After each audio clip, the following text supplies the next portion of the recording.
Senador, é um prazer falar contigo de novo. Que prazer que a gente está tendo aqui, né, de conversar tanto sobre esse assunto tão divertido, tão encantador. Tem um montão aí de adjetivo que a gente pode utilizar.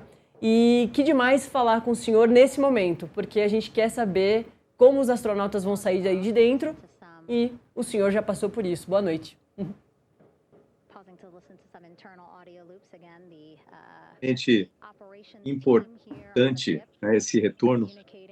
Você vê que uma missão complexa, uma missão que cumpriu todos os seus objetivos, desde o teste do SLS, do foguete, o teste da espaçonave em si, o teste do módulo de propulsão, do sistema de manutenção da vida, controle da espaçonave, navegação da espaçonave.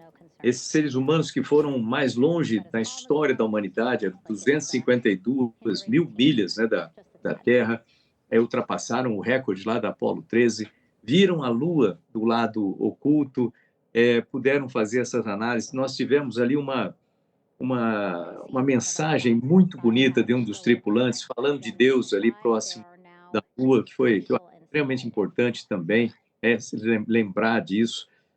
O retorno, o teste do sistema de comunicação também, a laser, né, no espaço, outro ponto extremamente importante para as missões de profundidade, grande profundidade, vamos dizer, no espaço, né, de espaço profundo. Depois, a entrada, o retorno, né, a aproximação da Terra, tudo aconteceu hoje no cronômetro, no relógio. Eu estava acompanhando na minha live. Aliás, quem quiser acompanhar, é bom que o pessoal saiba aí do @astropontes, né, que eu vou fazer uma série de lives ainda sobre esse assunto e outros assuntos. Então, @astropontes aí para quem quiser saber mais. A reconfiguração da espaçonave, né, o posicionamento para a reentrada, separação do módulo de propulsão, o teste do painel térmico, que era um item extremamente, vamos dizer assim, problemático, né, que é um item crítico, isso aí, abertura dos paraquedas e o pouso. Você vê, todos esses sistemas operaram da forma que deveriam operar, o que a gente tem que parabenizar os engenheiros, os técnicos, todos aqueles que trabalharam para que isso aconteça. A gente vê o astronauta a ponta do iceberg, mas para que isso se sustente, tem um trabalho gigante de pessoas ali. Então, eu estava acompanhando, você imagina aqui dentro, né? O pessoal fala que eu não demonstro muita emoção, mas é uma característica de muito tempo aí de trabalhando como piloto de testes, astronauta, você acaba tendo isso, mas lógico que eu sinto, né? Eu estava me vendo dentro ali com eles nessa reentrada, eu lembro de cada detalhe da minha reentrada lá, o aquecimento da reentrada, o plasma todo do lado de fora, a preocupação do painel térmico aguentar, depois a abertura do paraquedas, né? Se realmente ele vai abrir no momento certo, que é outro item crítico, logicamente, e o pouso, né? Que você vê, a Soyuz ela pousa na Terra, e de um lado é mais agressivo com a tripulação, mas por outro lado é muito mais fácil de fazer o resgate, você não tem todos esses problemas de ficar bancornando a espaçonave. Eu treinei muito na água também, porque a Soyuz pode pousar na água, pode pousar, né, na Terra. Na água só em situação de emergência, mas na Terra é o normal. O pouso na água ele tem certas complicações. Eu vou tentar descrever aqui alguma coisa. Primeiro da área técnica e depois da parte humana. Uhum. Né? Na área técnica é que o pouso na água, embora seja mais, entre aspas, suave do que o pouso na terra, mas as válvulas, por exemplo, tem válvulas de equalização de pressão que se abrem durante um certo período da reentrada. Essas válvulas elas têm que se reconfigurar e fechar, obviamente você não quer que entre água dentro da cápsula depois que você pousa, né? O que seria catastrófico. Então, esse é um ponto que tem que se prestar muita atenção. Depois, a estabilização da espaçonave na água. Qualquer movimento que você faz lá dentro, eu lembro dos treinamentos para a gente trocar de roupa ali dentro, que lá era água gelada, né, para fazer isso. Aí ela balançava para um lado, para outro. Quando sai o tripulante, né, no caso da Soyuz, sai por cima, dependendo da maneira como a pessoa sai, pode virar a espaçonave e inundar a espaçonave com os outros dentro. Tem outras considerações que têm que ser feitas aí para a equipe que se aproxima da espaçonave, que é a contaminação. Essa espaçonave, assim como a Soyuz, ela usa hidrazina nos foguetes de controle de atitude. Hidrazina é extremamente tóxica. Se você chegar e botar as mãos na parede contaminada da espaçonave, você pode morrer com essa toxicidade da hidrazina. Então, tem que ser descontaminada antes. Além disso, no caso da Soyuz, ela tem uma antena que desenrola na aproximação, mas se essa antena ficar presa por alguma razão e pousar com a antena presa, de repente ela pode se desenrolar, é uma fita de 1 polegada por 4,5 metros que fica enrolada. Quando ela sai, é como se fosse um chicote metálico, pode cortar o que tiver na frente. Então, a palavra é assim, quem vir, mas por alguma razão, ver uma espaçonave pousando em emergência em algum lugar, não se aproxime e ligue para as equipes de profissionais se apresentarem ali. Do ponto de vista da tripulação, né, nesse momento, você está fragilizado por causa do tempo que você passou no espaço, em microgravidade. Então, a sua coluna está distendida, as suas juntas estão distendidas, tem que tomar muito cuidado nesse movimento. Você está zonzo ainda, bastante zonzo, com toda a movimentação da espaçonave. Então, o sistema vestibular e o cérebro desliga, e nessa hora ele começa a ficar confuso, você fica zonzo demais nesse momento. Você está fraco, você está acostumado a ficar com 0G, em que você pega um peso de 300 quilos, uma massa de 300 quilos, e levanta, trabalha com ela. Eu movimentava, por exemplo, eu era na manutenção da estação espacial, movimentava aqueles painéis de 330 quilos, né, com um dedo, né, para movimentar. E agora, quando você volta, você pega o manual, né, para colocar no lugar, e parece que pesa 30 quilos. Né? Ali tem os sistemas, quando você prendeu os sistemas ali dentro da espaçonave durante a preparação para retorno ou para reentrada, você prende equipamentos, material. E eu, por exemplo, era responsável em prender alguns desses materiais. Eu prendi a maior parte deles do meu lado na Soyuz, porque eu era o mais baixo da tripulação. Eu não ia colocar do lado de Bill, por exemplo, o Bill era muito alto para isso. Eu coloquei do meu lado. Eu achei que eu tinha aprendido bem. Quando a gente pousou, um impacto de 50 km por hora da Soyuz no solo, soltou aquela parte e ficou em cima de mim aqui. Então, eu esperei o pessoal tirar para depois ir passando um por um, e parecia que cada um deles parecia que pesava 100 quilos. Você tem que lembrar que, durante esse período, lá no espaço também, você teve uma degradação no seu sistema ósseo, né? A perda de densidade óssea. Então, tudo em você está mais fragilizado. Por isso que é importante a entrada, nesse caso aqui, a cápsula é grande o suficiente, entrada de médicos profissionais para dar uma checada na tripulação antes, todo esse cuidado com a descontaminação, a estabilização da espaçonave, e depois, né, tem que se resgatar não só os tripulantes, mas a espaçonave em si, porque ela traz muita informação importante para as futuras missões. Então, como que se comportou os sistemas externos, a estrutura, aquecimento, a parte de proteção térmica, escotilha, a parte de abertura de paraquedas, tudo isso é informação preciosa para melhorar os sistemas para as próximas missões.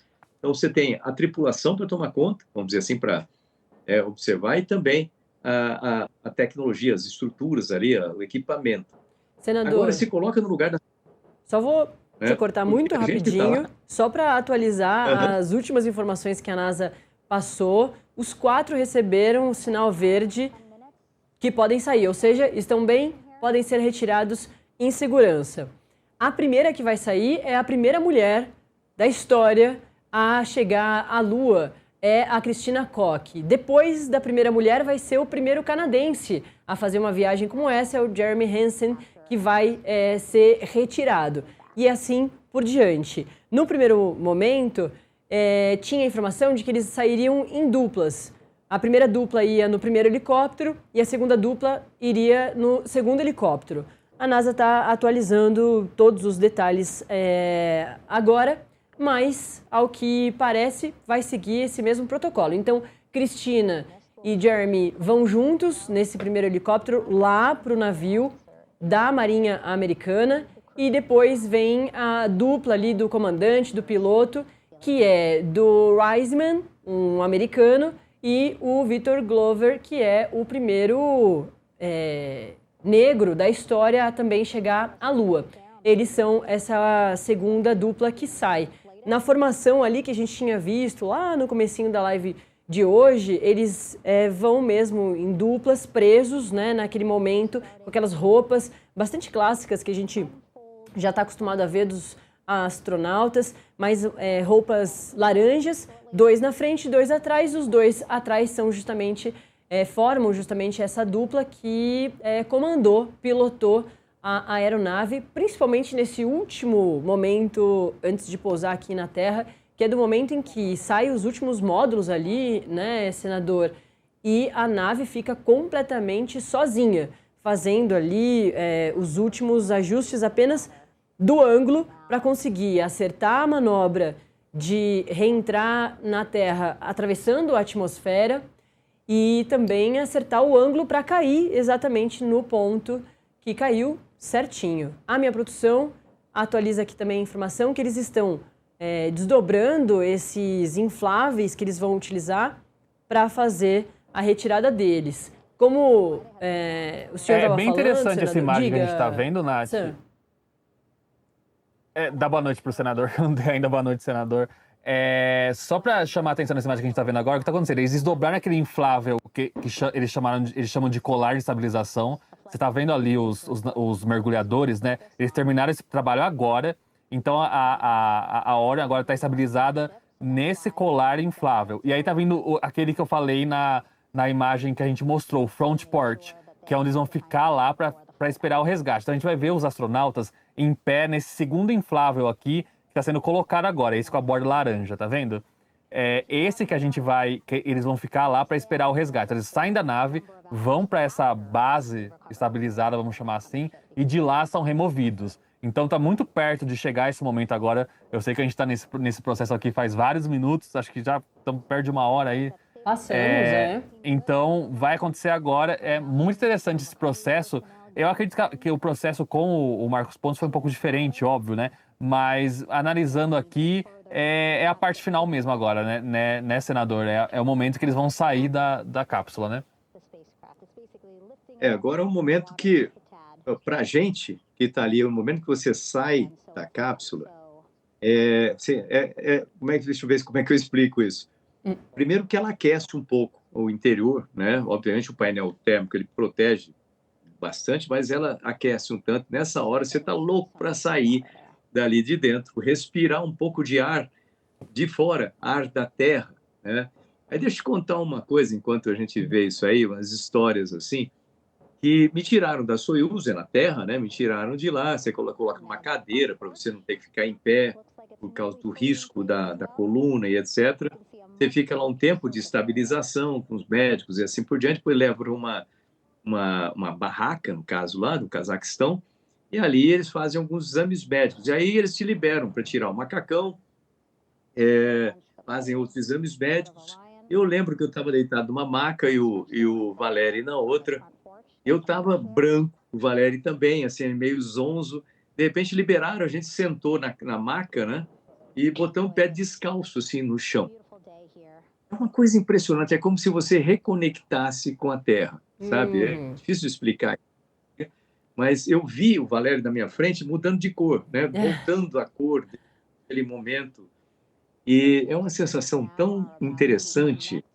Eu lembro que um brasileiro, um jornalista com uma câmera, ele botou a câmera em cima de mim assim, né, quando eu estava deitado lá, brancão ainda, falou assim: e aí, coronel, valeu a pena? Eu falei assim: olha, valeu. Pelo Brasil, valeu. Na minha cabeça era assim, porque com o corpo da gente, a gente fica, né, arrasado com o corpo, mas pelo Brasil, valeu. É o que esses caras devem estar sentindo e a vontade que você tem de encontrar sua família de novo. Porque eles passaram, cara, não adianta a gente querer, vamos dizer assim, se iludir. A função de astronauta é uma função arriscada. Ainda tem muitos riscos envolvidos e, lógico, você sabe que você pode não voltar, sabe que você pode não voltar para sua família, e a família sabe disso também, tanto que tem toda uma despedida, um protocolo de despedida antes. E aí, quando você retorna, dá essa vontade de encontrar com seus filhos, com sua esposa de novo, é muito bom, sabe? Então, o que eles devem estar sentindo ali agora é essa ansiedade de retornar para as pessoas, encontrar outras pessoas. Embora a gente esteja ali com a parte do corpo um pouco arrumada ainda, fisiológico, né? Mas é uma alegria muito difícil de descrever. Mas é um momento muito, mas muito especial, né, Ô, agora. senador, E tem que ter o pessoal todo aí trabalhando no entorno, que não é fácil fazer essa estabilização toda, não. são 6 barcos, 40 pessoas fazendo todo esse trabalho muito difícil. Eles não estão parados, né? Os 4 astronautas estão na cápsula Orion, no meio do mar, no meio do Oceano Pacífico, a 70 quilômetros de San Diego, da costa ali da Califórnia. Então tem uma dificuldade muito grande, assim como o senador estava explicando para a gente, de ser no mar. Essas 40 pessoas que estão trabalhando, cada uma aí com uma função muito específica para tudo dar certo, estão agora acoplando uma das partes infláveis a essa varanda inflável em volta, que é justamente para conseguir fazer esse resgate. Relembrando aqui, então, a primeira a sair é a primeira mulher a chegar à Lua, é a Christina Koch. Depois dela vem a dupla dela, que é o primeiro canadense a ir para a Lua, que é o Jeremy Hansen. Vão os dois para o helicóptero da NASA serem encaminhados para o navio da Marinha Americana, que já está esperando, justamente para fazer todos os exames e saber tudo que eles precisam ali de atendimento médico. Depois desses 2 deslocamentos, vem a segunda dupla, que é do comandante e do piloto. Vem o Reed Wiseman, que é o outro americano, que tinha desistido depois de perder a mulher. Ele ficou cuidando das filhas, mas conseguiu voltar a tempo para os trabalhos da Artemis II e fez esse trabalho impressionante que a gente acompanhou durante todos esses dias. E também o primeiro negro da história a chegar à Lua, que é o Victor Glover. Os dois formam, portanto, essa segunda dupla que vai ser retirada daqui a pouquinho. A gente está aqui com o senador, astronauta brasileiro só Marcos adicionando Pontes. uma Diga, informação. Sam. Só adicionando uma informação que falaram aqui, que é o seguinte: eles deram um joinha para cima, um thumbs up, e colocaram uma Air Rescue Vest, que é uma roupa para ser resgatado, para, enfim, ser resgatado de forma aérea, né? Uma roupa de resgate aéreo, acho que essa é a melhor tradução. Sim. Então eles devem sair daí. Eu acho. Não é ela ainda não, né? Ainda não. A gente tá aguardando aqui, mas enfim, esse é o momento que a gente, talvez agora. Mas É muita ansiedade, Natália André, É só digo muita, isso. é muita. Ó, são 10h26, o senador, e eles estão já no mar desde as 9h07 da noite. Então eles estão a 1h20 quase, já ali nessa expectativa. Esse tempo previsto para a NASA, normal, é de 2 horas. Então está tudo dentro dos conformes, inclusive cápsula Orion foi perfeita em tudo que imaginavam, é claro. Até esse momento, ela vai ser analisada depois da retirada dos 4 astronautas. E os 4 astronautas também chegaram ao mar às 9h07 da noite, muito bem de saúde e tudo mais. Por que demorou tanto tempo, né? Tiveram todos os testes ali da NASA, inclusive para ver se não teve nenhum tipo de vazamento de gás, para readaptação desses astronautas para receber o ar da Terra, voltar a receber a gravidade da Terra, tudo quanto detalhe importante aí, porque na reentrada à Terra, né, senador, eles passam na atmosfera a 40 mil quilômetros por hora, a mais de 3.000 graus Celsius a cápsula, né? Tem é exposta a tudo isso. Quando passa pela atmosfera e aí já chega aqui no céu da Terra, que é no momento que a gente recuperou o sinal, a NASA recuperou o sinal e começou a ver a cápsula dos aviões, foram aquelas imagens muito impressionantes que a gente viu, logo depois os paraquedas abrindo e tudo mais, para chegar na velocidade zero e a temperatura da Terra e chegar com tranquilidade ali no mar. Isso tudo a gente acompanhou a 1h20. E eles vão seguir aí sendo atendidos pela NASA até que saiam. A primeira a sair vai ser a Christina Koch. São esses momentos muito ansiosos, de grande expectativa, porque a NASA vem falando que eles estão bem, a gente segue acompanhando as informações dele, mas não adianta. Enquanto a gente não vê os 4 ali, bem fora, a gente talvez não veja eles andando, né? Tem toda essa dificuldade para voltar a andar, assim como o senador estava explicando, mas enquanto a gente não olhar para os 4, a gente quase que não acredita, né, senador? Exatamente. E olha, deixa eu só colocar uma complicaçãozinha, assim, do ponto de vista de quem está ali dentro, quem esteve no espaço e tempo, que quando você sai de uma cápsula no solo, né, o solo, obviamente, está parado. Né? Então, é muito mais fácil para o seu sistema se adaptar, já que ele ainda está meio confuso em termos de orientação, de espacial. Quando você sai no mar, você vai ter que equilibrar o seu corpo. Se você não está nas condições normais, vamos dizer assim, de saúde, o seu sistema vestibular está funcionando. Não sei se você já ficou em cima de um barco pequeno, tentar ficar em pé. Sim, terrível. Esse sistema tem o equilíbrio. Quando você volta, esse sistema está desligado por esse tempo no espaço, ele para de funcionar. Tanto que você estiver andando e uma pessoa te chamar aqui e volta, você vai ter que parar, virar, falar com a pessoa, depois virar e continuar. Não dá para você fazer duas coisas ao mesmo tempo, senão você vai cair, vai perder o equilíbrio. Demora cerca de 8 horas, 10 horas para o seu cérebro ligar de novo a conexão, vamos dizer assim, do seu sistema vestibular. Então, é outra dificuldade. Senador, desculpa te cortar, senador, mas é só para reforçar essa imagem ao vivo do controle, né, da famosa Houston. E olha que emocionante, todo mundo que está muito acostumado a fazer esse trabalho, a fazer todos esses estudos, tudo que está acontecendo dentro dos conformes, então não tem nenhuma surpresinha até agora, mesmo assim, muito emocionados, unidos ali na sala de controle. A gente viu ao longo desses dias a sala não vazia, mas com um número ali controlado de pessoas. Agora a gente vê a equipe inteira em solo ali na torre de comando para conseguir assistir a saída da primeira mulher da história aí à Lua, que é a Christina Koch. Eu acho que tem informação que o Sam também queria trazer, né, Sam?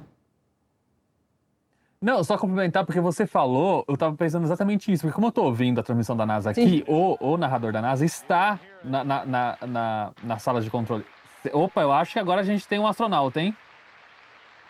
Pelo menos assim, a gente tá ouvindo muitas palmas aqui. Aí, agora sim, olha só, Christina Koch saindo nesse momento, a primeira astronauta a deixar a cápsula Orion.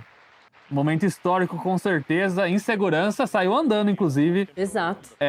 Para esse inflável aí. Primeira parte completa, hein, Natália André e Marcos Pontes? É muito emocionante. Essas imagens todas que a gente está vendo são ao vivo e tudo também está sendo gravado. Inclusive, do momento em que tem a perda de sinal ali de atravessar a atmosfera, que eles ficaram 6 minutos sem contato com a NASA, totalmente sozinhos, a gente vai conseguir assistir essas imagens depois. Olha lá, a roupa laranja, dá para ver bem ela aqui no meio, né? Exatamente.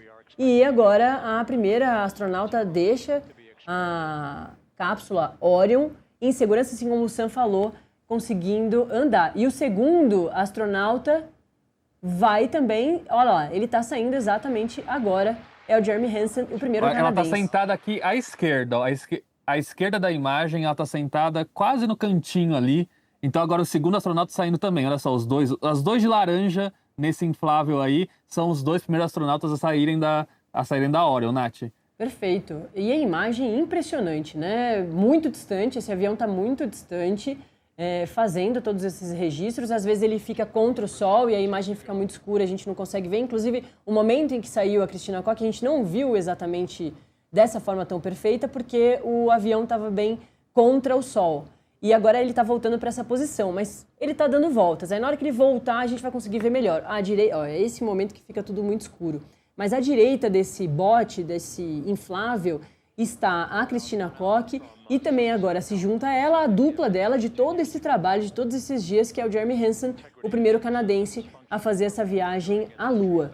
E a cápsula Orion, dentro da cápsula Orion, ainda estão os dois militares e mergulhadores que estão fazendo acompanhamento dos outros dois que faltam ser retirados da cápsula Orion, que são o outro americano, o Reed Wiseman, e também o primeiro negro da história a fazer uma viagem à Lua, que é o Victor Glover. Eles vão sair por último, são o comandante e o piloto da aeronave. Olha lá, sai já o terceiro astronauta.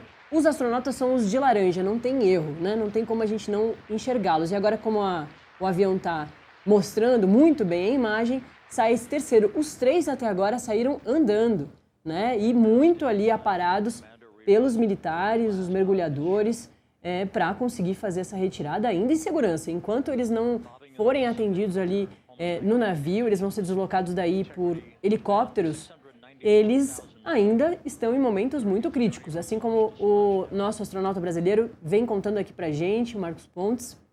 Esse é um momento muito difícil para os astronautas, para tentar voltar a entender tudo o que está acontecendo, né? Tudo que eles fizeram lá no espaço e agora volta à Terra. São muitos os pontos importantes, os efeitos na saúde física, psicológica, então, e mais, né? Tem um elemento a mais nessa questão da Artemis 2, que é eles estão no mar.